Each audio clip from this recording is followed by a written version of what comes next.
anecdotal. Like you say, well, what is the bias without statistics? Without statistics, there is no Johannes Kepler. But without statistics are not 100% fact. No. But statistics are not fact. Right, but statistics are not fact. Okay, Lana, Lana, you're not winning the argument by repeating yourself. One of the problems is if you don't. What's going on, y'all? Welcome back to the episode of Raw Reacts. I need y'all to like, comment, subscribe. And today we will see exactly why women refuse to accept the cold, hard truth. We have a very annoying woman by the name of Lana who just can't shut the hell up. But I ain't gonna waste no more time. I'm gonna hop right into it. Let's go.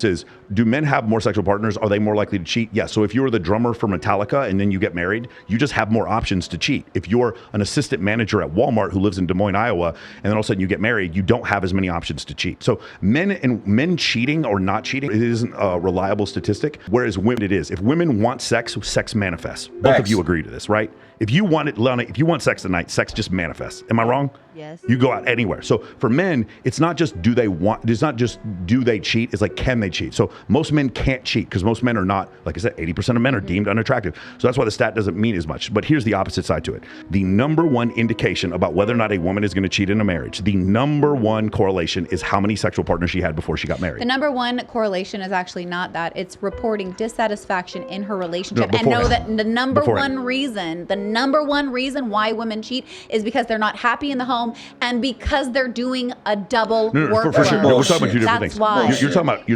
Get out of here with that. That's BS. The reason why they're dissatisfied in the house is because they had Tom, Dick, and Harry, Big Dick Joe, and Big Dick Fro. That's what's going on, and they can't find satisfaction in just having one guy. That's what's going on. That's why they like that.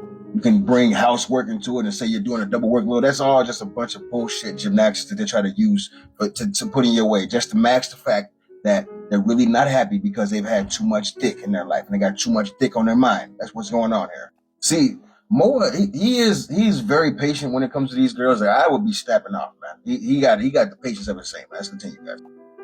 And because they're doing a double workload. For sure. We're talking about two different things. That's why. We're talking about two different things. I think you're talking about filing for divorce. That's a different thing. When I'm talking about women I'm talking about cheating. Yes. I'm not talking about filing for divorce. I am literally saying, I pulled up that stat. I don't actually have it on me, but Google it. Okay. So what you're saying is a reason in the marriage, and what I'm saying is a correlation to the marriage. The number one correlation about whether or not a woman is going to cheat in a relationship is how many sexual partners she had before the marriage. No, yes, are we just playing word games? No. What does that mean? Okay. Dr. David Buss in his book, the 6th edition of the Evolution of Desire, he goes over what are the correlations on why people cheat in a marriage, and the number one correlation is how many sexual partners they had. So what's the difference between using the word correlation versus me saying reason? So a reason, what you're saying, because the reason you're saying I said the number one reason. Right, because that's actually self-reporting. A woman is saying that the reason why she's divorcing a man, when people report why they get a divorce, they're always going to say, I'm right and they're wrong. Always.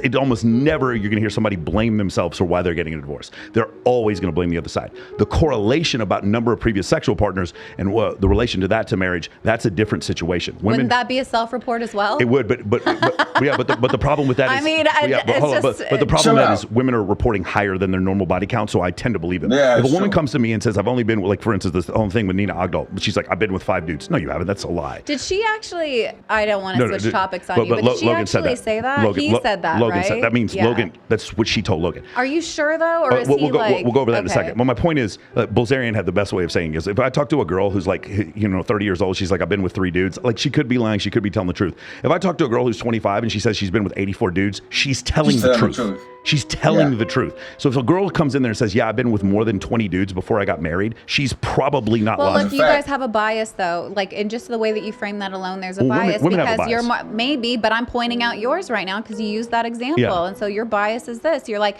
if she's got a higher body count, because my personal belief is that by this age she's going to have a higher body count, it's not a personal then belief. I will well, like it is that's absolutely not a personal belief. It's really, everybody knows that the girl that was a hoe in high school and all through college and all that shit, that's the girl you don't want to settle down with because she's never going to be satisfied with just you. She's always going to be chasing dick.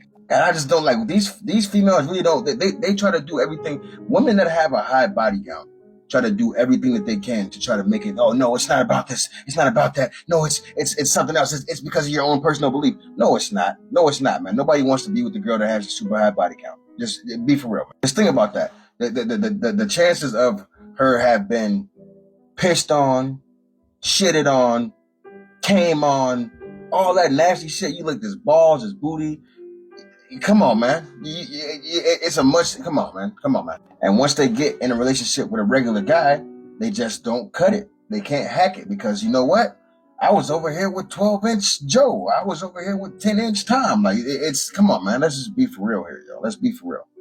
Personal belief is that by this age she's going to have a higher body count. It's not a personal then belief. I will go, well, like it is a No, belief. it's a statistic. That's a personal belief, though. Oh, no. Personal belief is an opinion. It's a statistic. Like the statistic shows when evolutionary psychology studies happen that women with higher body counts are more likely to cheat. That's what right. But it doesn't mean they're all going to cheat. The personal belief is this: if she reports higher, I'm more likely to believe her because of whatever the stat says. Exactly. Hold on. It's your personal belief based on whatever the stat is. Get the fuck out of here. You are more likely going to believe somebody that reports higher based on the information, the knowledge, the skills, that you have. Lana, how many women do you know that over-report how many sexual partners they have? Do you have a lot of female friends that have been with 10 dudes and say they've been with 50? That's not what I'm asking. No, it is the point. It's not the point. The point is you can't come up with a single woman who's ever done that. Wait, but you're talking about with a man that actually tells the truth about his sexual partner. No, Lana, that's exactly my point. Men lie up, women lie down. That's true. Yes, they do. What really? What the hell is she talking about? What are you talking about, Lana? Men absolutely lie about women that they're sleeping with, and women absolutely lie about guys that they've slept with. They don't.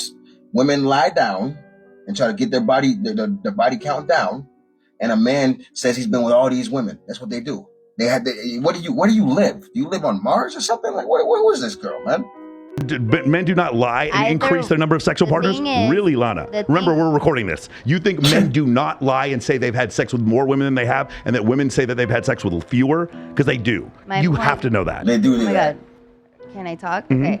My point is, men lie, women lie. Yes, in opposite directions. Correct. It doesn't matter which direction. Well, it does for the study. It's exactly what it was. Yes, it does.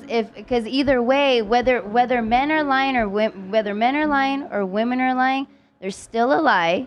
And either way, no one's gonna care about what the fuck, like no one's gonna sit there and actually care about the sexual partners because everybody's gonna lie. There is no statistics that don't have biases, but you can't without statistics. So what is your argument without a statistic? Because all you do is argue statistics. Then it's anecdotal. Like you say, well, what is the bias without statistics? Without statistics, there is no Johannes Kepler. But without statistics are not 100% fact. No. But statistics are not fact. Right, but statistics are not fact. Why do you keep saying that? Lana, Lana, you're not winning the argument by repeating yourself. One of the problems is if you don't have science that builds on other science, then you don't have James Clerk Maxwell and then Albert Einstein. You don't have Johannes Kepler and then Isaac Newton. Okay, so in this case, the statistics in this room, one person believes one thing and two people believe in other things, which means our statistic is correct. So you would need that's a study right there. No, that's a study. That is a study. Lana, central limit theorem. That is a study. Okay, Think about it. So I'm going to explain to you.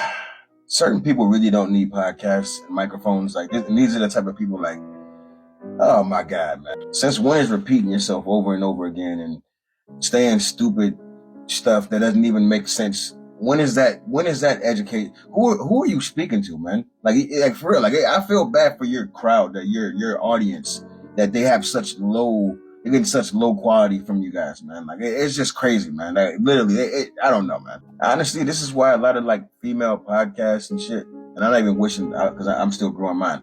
But a lot of female-led podcasts, they don't really last that long, man, because of shit like this. People stop watching them. They don't want to hear this bullshit. They don't want to hear the stupidity that come out of their mouth. It's crazy, man. You're not offering any real kind of value. You're just talking out of a position of being like you want to argue for the sake of arguing. Like, come on, man, just stop. That's a study. It's not a study. So that is a study. Lana, central limit theorem. That is a study. Okay, Think about it. So I'm going to explain to you. Central limit theorem in statistics means as n approaches infinity, you start to receive a normal distribution. Dummy it down for people who don't understand like me. So as you get more, if you get more data points in a study, you're going to start seeing a normal distribution. And the normal distribution is going to give you a more indicative understanding of what people believe and what people want. There's no way to say, we're just not going to go off statistics. So then how can you do a study of 100 people when you have 8 billion now people people in the world. It's not 100. Like when we. Then what is it? Then it goes back to what I said about Tinder, Bumble, and Hinge. That's like 40 million people. Well, 40 million out of 8 billion. Still, but that's still a small statistic. Lana, no one. So a statistic is not a fact. Lana, no one watching this is going to say, well, 40 million people is not a statistically viable source of people data points. It's no not. one's going to. Yes, it is. No one who has Me? You're no nobody. one who has, I just did. Lana, no one who has any education in data science is going to agree with you. Nobody. So what I'm going to do No one. is here's what I appreciate you weighing in, Lana, and your feedback on that. So Wait, thank you. appreciate what? She's contributing nothing but low quality noise to the show. She isn't saying anything. She's not saying. She's hurting your show, if anything, man. And this goes all back to my point, where I'm saying to you right now. A lot of women's podcasts, and a lot of men's podcasts too, but especially a lot of women's podcasts do not survive the test of time. They just don't, man. This is not me dissing on women, but god damn, you just can't control your fucking emotions enough to see like actual logic. 40 million people is a very large case study. They do case studies for way smaller groups. Like for real, I'm sure that you wouldn't disagree with a case study of 10 million girls that said they were raped. You wouldn't disagree with that. Out of a billion, out of 7, 8 billion, you wouldn't disagree with that. You just want to be in opposition to him because you don't like what he's saying. That's what you're doing. That's what you're doing, man. Like, be for real, yo. Important to know the history, both partners, to know the history of the other partner, because it can be indicative of what happens in the future. You may not say it's the case with, say, body count, but you would say the next girl who ends up with your ex who was a narcissist, that's a piece of information she should probably know, right? I kind of see where you're going Yeah. with that. Yeah. I can see some value okay. in that for sure. Like I think what I would weigh more heavily was I would look at things, not necessarily body count, but I would look at are they trustworthy? Like did they cheat in the relationship? Did they have like how do they get along with their ex? Like those kinds of things. How about this? But what if she's actually had growth and change? If she had growth and change, it's been the last couple months because she was fucking around with these dudes like right before she got with him. So maybe there is growth and change. My point is like he still has the right to know. Okay, no. So my next question was: you have a brother or a male cousin? I just got to weigh in on one more point. If he was a murderer before, are you going to trust him around you now? Are you going to say, "Oh, he's rehabbed. He's not that no more. He could have changed." How much are you going to trust a murderer around you? What about a child molester? How much you gonna trust them around you? Him or her?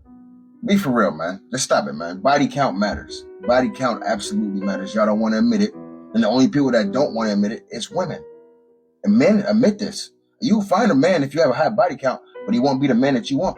He gonna be like he'd be some thirsty ass, sex deprived dude. No man of value is gonna take no girl with no super high body count. It ain't gonna happen. It's not gonna happen, man. Like for real. And if they do, they're very likely to cheat. I'm telling you that right now. That girl is very likely, the higher her body count, yes, the more likely it is she's going to cheat on you. That's a well-known fact. It's a well-known fact. Get over it. Get over it. Maybe there is growth and change. My point is like he still has the right to know. Okay, no, so my next question was, you have a brother or a male cousin, and all of a sudden he's about to get married, and then upon the marriage, you find out that the woman that he's going to marry has severely lied to him and underrepresented herself with the number of sexual partners she has. That wouldn't set off any alarm bells to you at all?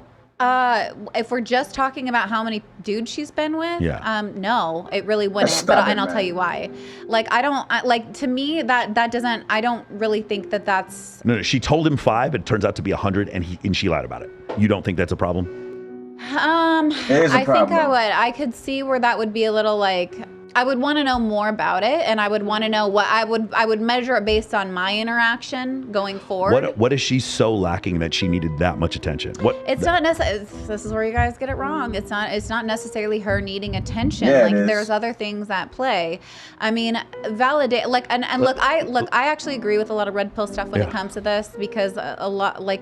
Validation is a big thing, and you've got these pick me people and all that, right? So I'm with you when it comes to stuff like that, but you're making an assumption that that's why that's happening. Sometimes, let's say it's healthy. Let's say her necessity to have multiple sexual partners totally comes from a healthy place. She just really enjoys sex. She's a fitness model, and she has high class, and she loves sex. I think in general, that's still more likely that she's still more likely to cheat on me. She's still more likely to leave me. That's actually not the number one reason why, and we kind of went over that earlier. That is not the number one reason why. It's like if you're a good partner and a good husband, she's probably going to be more faithful to you. And could it influence? What are you don't live in reality. You do not live in reality. Does she not know that women are leaving every day for none other than, oh, he just wasn't it. He just wasn't doing it for me. He could be a perfect guy.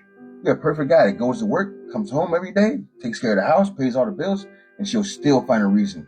That happens way more than she thinks it is. She's trying so hard to sweep this little shit underneath the rug to try to prove her narrative. She's so disingenuous, man. I don't even know who listens to this podcast. Like, I don't even know it, man. Seriously. And not only that, but the way she's like using that excuse, that reason, she's making it almost like it's justified. Or because she does double work in the house, she does this, she's justified to cheat. If it's a man, y'all would say there's no justification for a man cheating. Y'all love to say that shit. Keep that same energy, man. For real. You out here smiling and looking goofy.